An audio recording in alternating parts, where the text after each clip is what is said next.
పల్నాడు జిల్లా నర్సరావుపేటకు చెందిన అనాల శివ అనే యువకుడు సులభంగా డబ్బులు కొట్టేయడానికి పెట్రోల్ బంకులనే లక్ష్యంగా పెట్టుకున్నాడు.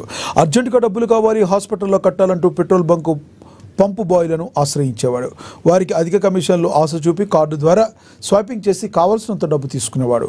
ఇదే క్రమంలో పంపు బాయ్ల కండ్లు కప్పి స్వైపింగ్ మిషన్లో ఉన్న వైడ్ సెల్ అనే ఆప్షన్ ద్వారా తన ఖాతాకి తిరిగి అమౌంట్ రిటర్న్ పంపించుకుంటూ మోసాలకు పాల్పడుతున్నాడు.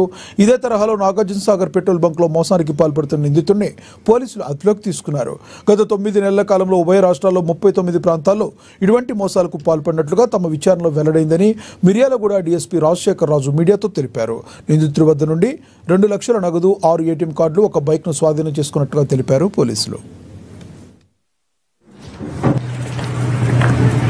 నాగార్జునసాగర్ సిఐ శ్రీనివాస్ సూపర్విజన్లో ఈరోజు నాగార్జునసాగర్ ఎస్ఐ సంపత్ వాళ్ళ స్టాఫ్ ఒక ఇంటర్ స్టేట్ పెట్రోల్ బంకుల్లో స్వైప్ మిషన్ ద్వారా చీట్ చేసి లక్షలు కొట్టేస్తున్నటువంటి ఒక అఫెండర్ని పట్టుకోవడం జరిగింది. ఇతని పేరు అనాల శివ. ఇతను నర్సరావుపేట, పల్నాడు డిస్టిక్ట్ నర్సరావుపేట రావిరాల గ్రామానికి చెందినటువంటి వ్యక్తి. గతంలో కూడా ఇతని మీద అనేక కేసులు ఉన్నాయి.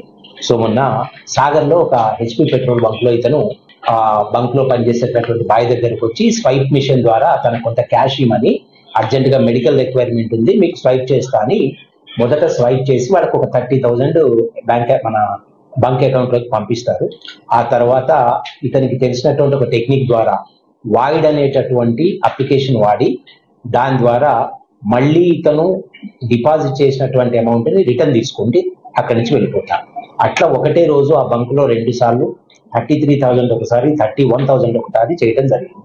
సో జనరల్ గా ఇతను బాగా రద్దీగా ఉన్న టైంలో పెట్రోల్ బంక్ దగ్గరికి వెళ్ళి అక్కడ ఉన్నటువంటి బాయ్స్ తోటి మీకు ఒక 2 రూపీస్